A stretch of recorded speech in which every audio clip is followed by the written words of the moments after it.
Olá pessoal, estamos na aula 20 sobre energia potencial e conservação de energia. Bom, então em aulas passadas a gente falou um pouco sobre a energia, falamos sobre a energia cinética, que é uma energia associada ao movimento. Na aula de hoje a gente vai falar sobre a energia potencial e do princípio de conservação de energia. Bom, vamos falar um pouquinho sobre a energia potencial. Então essa imagem aqui é uma imagem da usina de Itaipu. Então a água que fica represada aqui, ela desce e movimenta as turbinas. E por que essa água desce? É porque ela tem uma energia armazenada. Esse tipo de energia armazenada é chamada de energia potencial. Então, é uma energia associada aqui ao afastamento com relação à Terra. Então, existe uma interação gravitacional, existe um afastamento. A gente tem, portanto, aqui uma energia potencial gravitacional. Ok? Ainda sobre a usina de Itaipu, tem alguns números que chamam a atenção. Vamos relembrar aqui o conceito de potência. Então, na usina de Itaipu, existem 14.000 megawatts de potência instalada. Então, a gente está falando aqui de megawatts, lembrando que o watt é a unidade de potência no sistema internacional, 1 kilowatt são 1.000 watts e 1 megawatt é o total de 1 milhão de watts. Ok? Potência é dado por trabalho por unidade de tempo ou energia por unidade de tempo. Ok? Outro dado aqui é a quantidade de energia que já foi produzida por essa usina. Então, mais de 2,5 bilhões de megawatts-hora. Então, é só você lembrar que, quando a gente lembra do conceito de potência, ela está relacionada com trabalho sobre tempo. Então, o trabalho, que tem unidade de energia, é potência vezes o tempo. Portanto, se você vê a expressão watt-hora, por exemplo, a gente está falando de potência vezes o tempo. É muito comum quilowatt-hora, que é como a gente conta a conta de energia residencial, por exemplo. Então, quilowatt-hora são 1.000 watts-hora.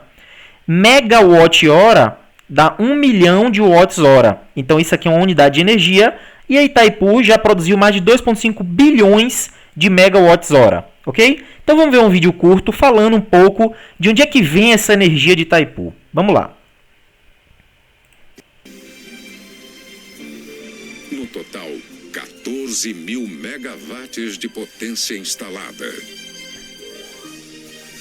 Em toda a história, Itaipu já produziu mais de 2,5 bilhões de megawatts-hora, suficiente para atender o mundo inteiro, sozinha, por mais de 40 dias. Aqui, atrás dessa barragem, está guardada toda a energia. Na verdade, milhões de litros de água do reservatório. Ela é conduzida por esses tubos, os condutos forçados, e desce com uma velocidade enorme. Quer ver como isso acontece? Todo esse potencial vem da força da gravidade, aplicada a um enorme volume de água que desce a 120 metros de altura, passa pelos condutos, movimenta as turbinas e gira os rotores. Com essa rotação, os eletrodos produzem um campo eletromagnético que se converte em eletricidade. Bom, como vocês viram no vídeo, tudo isso depende da força de gravidade. Então, o que acontece? A gente pode definir a energia potencial gravitacional como energia que está associada à separação entre os objetos que estão sofrendo ação, nesse caso da força gravitacional. Ok? Então, por exemplo, se a gente considera o nível aqui dessa cachoeira como nível zero, a gente pode atribuir uma energia zero. A cachoeira aqui em cima, a água que está aqui acima, por estar separado a uma certa distância e interagindo gravitacionalmente, ela tem, portanto, energia armazenada, energia potencial associada aí a essa atração gravitacional. Ok? E a gente pode calcular essa energia armazenada através do trabalho da força-peso. Então, o trabalho da força-peso, o trabalho da força gravitacional, a gente viu em aulas passadas que é mgh. Então, qual a energia, qual o trabalho necessário para levar a água daqui até acima? Seria menos mgh. Então, o negativo disso vai dar a nossa energia potencial gravitacional. Ok? Lembrando que para a gente o importante não é saber o valor da energia, mas a diferença de energia de um patamar para outro patamar. Isso que é o importante. Nesse caso, a gente tem a energia potencial gravitacional dada como mgh, que tem relação com o negativo do trabalho da força-peso. Ok? Então é assim que a gente vai calcular a energia potencial gravitacional. E basta que vocês lembrem que toda vez que houver um desnível, com relação a um referencial. A gente define um referencial se algo está para cima ou para baixo dele.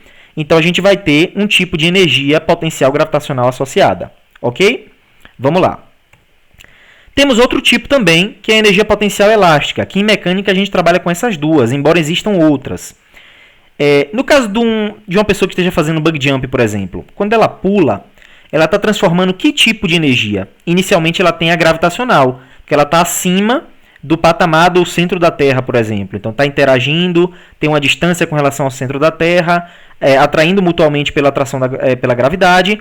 Ela tem a energia armazenada, que é a energia potencial gravitacional. Quando ela pula, essa energia vai sendo convertida, porque ela vai diminuindo a altura, portanto a energia armazenada gravitacional ela vai diminuindo e ao mesmo tempo ela vai aumentando a velocidade. A pessoa aumenta a velocidade. Logo, parte dessa energia potencial gravitacional foi transformada em energia cinética, que é a energia de movimento. Até o momento que essa pessoa desce e a corda se estica. Então, quando a corda começa a se esticar, aí a gente tem uma energia associada ao estado de compressão ou de extensão dessa mola ou dessa corda. Nesse caso, a gente passa a ter energia potencial elástica. Então, é uma energia associada aí, o intermédio é a força elástica e está associado com a compressão ou distensão dessa mola ou corda, ok? Aí a gente passa a ter a potencial elástica, que a gente vai calcular também como trabalho, o negativo do trabalho da força gravitacional, da força elástica, e isso vai dar o kx² sobre 2, como a gente supõe um ponto de referência x0 energia zero, esse x passa a ser a distância do nosso ponto de referência até aonde a gente está se deslocando. Portanto, o x é o deslocamento da mola ou da corda. Então, energia potencial elástica vai ser dada por kx² sobre 2. Como eu disse, existem outras energias potenciais, como energia potencial elétrica e outras. Aqui em mecânica, a gente trabalha com essas duas, a potencial gravitacional e a potencial elástica, ok?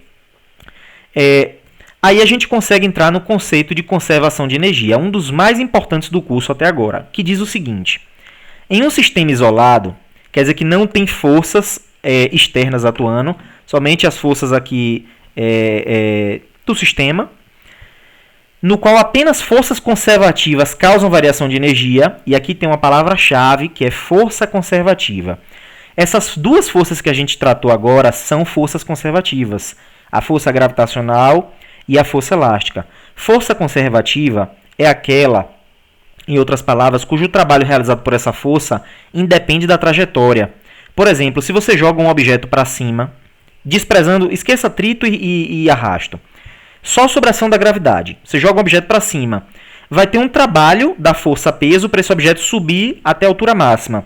E depois tem um trabalho da força-peso na subida negativo para baixo positivo, para o objeto cair da altura máxima até o ponto de lançamento. Esse trabalho é exatamente igual e com sinal oposto. Ou seja, o trabalho é exatamente o mesmo, só muda o sentido aí desse trabalho. E se você fizesse esse mesmo trajeto, por exemplo, se você arremessa uma bola de uma altura 5 metros e ela vai até 10 metros, você pode lançar ela na vertical ou fazer zigue-zague e ela subir esses mesmos 5 metros. O trabalho realizado pela força-peso vai ser o mesmo, porque o trabalho de uma força conservativa independe da trajetória, ok?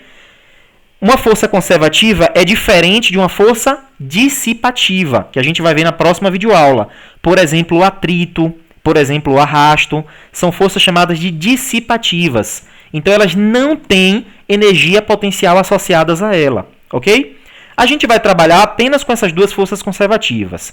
A força elástica, que tem uma energia potencial elástica associada, e a força gravitacional, que tem uma energia potencial gravitacional associada, certo? Então, vamos voltar aqui para a nossa definição.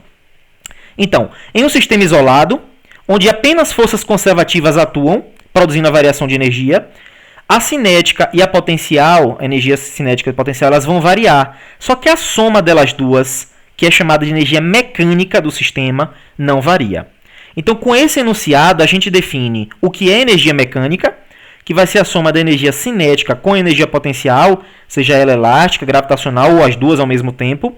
E a gente está dizendo também que, bom, lembrando que a energia cinética é meio de mv ao quadrado, a potencial a gente acabou de ver, que a variação da energia mecânica é zero.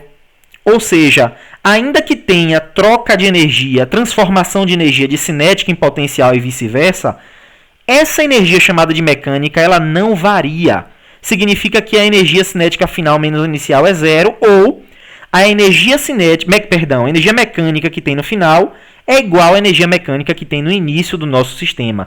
A energia não é perdida, ela é transformada de um tipo em outro. E isso quando a gente tem um sistema sem forças externas atuando e as forças que estão atuando são apenas as conservativas. Ok?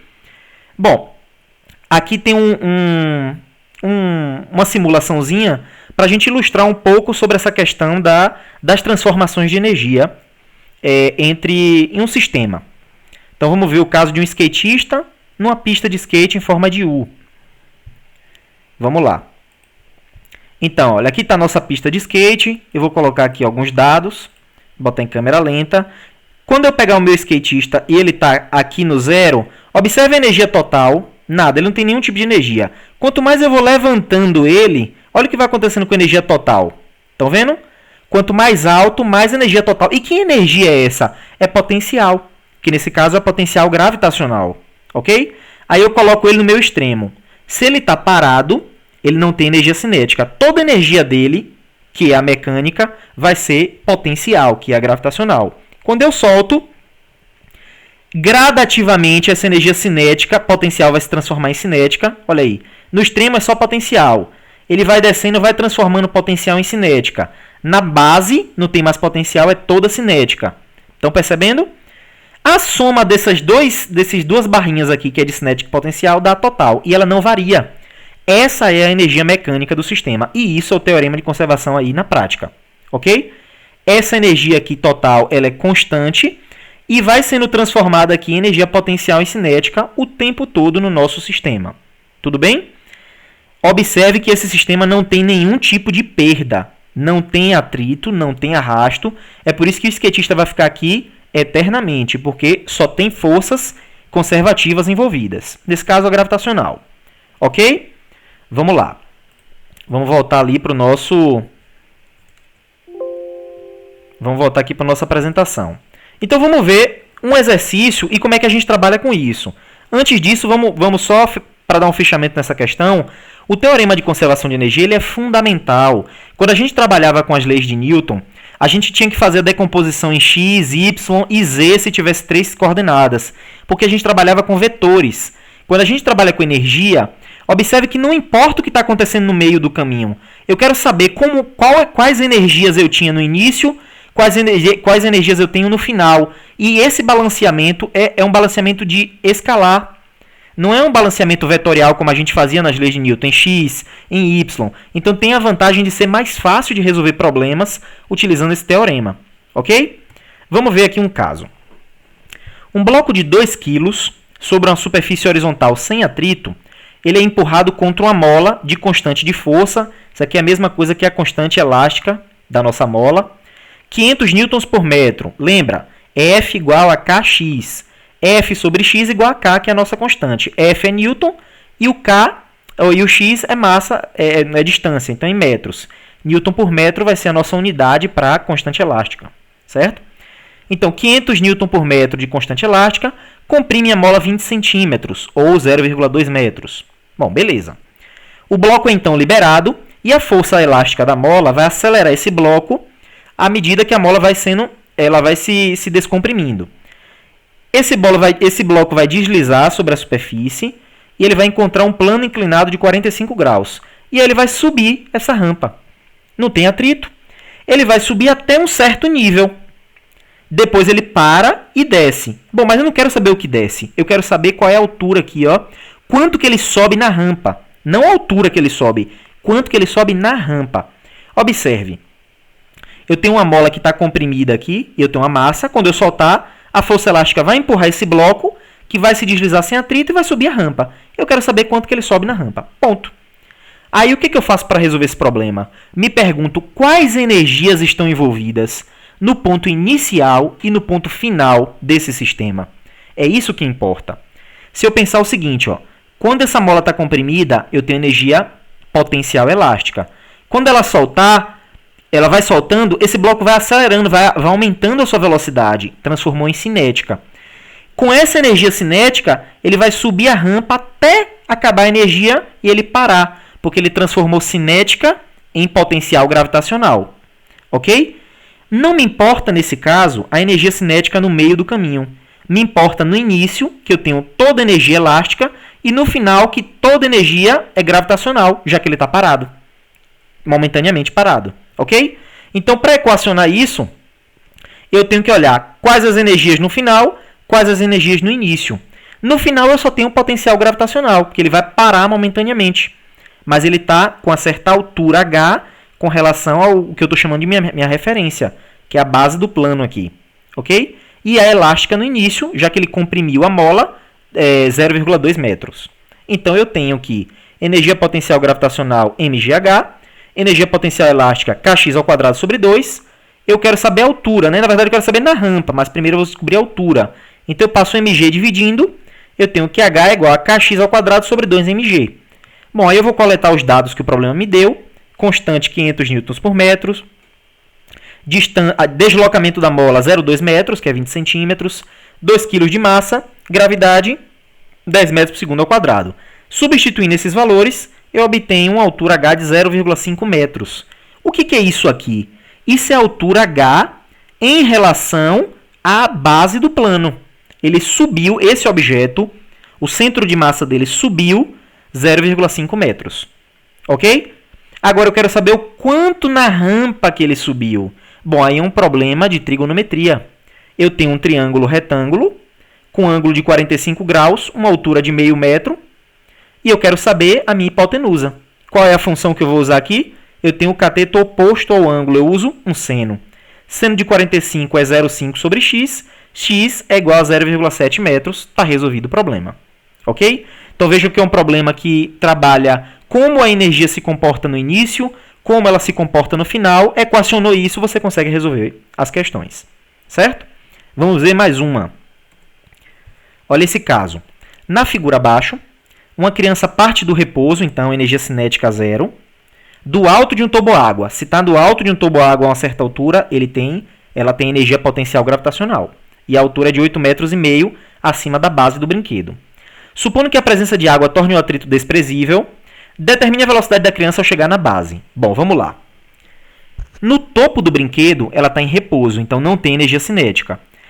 Tem mola envolvida? Não. Então a energia potencial que eu tenho aqui é gravitacional. Então no início eu tenho energia potencial gravitacional. Toda energia mecânica em cima é gravitacional.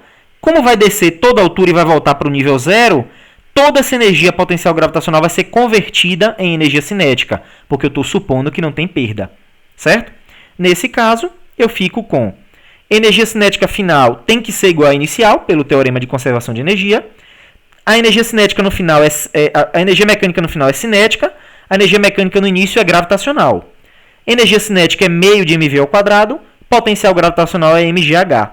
O que eu quero? Velocidade. Então a massa aqui eu posso cortar, passo 2 multiplicando e tiro a raiz de 2gh. Substituindo os valores do problema, altura 8,5 metros, gravidade 10 metros por segundo ao quadrado, eu obtenho uma velocidade de 13 metros por segundo da criança aqui descendo o toboágua. Ok? Então é isso, pessoal. Esse é o básico aí de conservação de energia. Então, em aulas passadas, nós trabalhamos o que era energia e energia cinética. Nessa aula, a gente trabalhou energia potencial, gravitacional e elástica. E fechamos com o teorema de conservação de energia e algumas aplicações.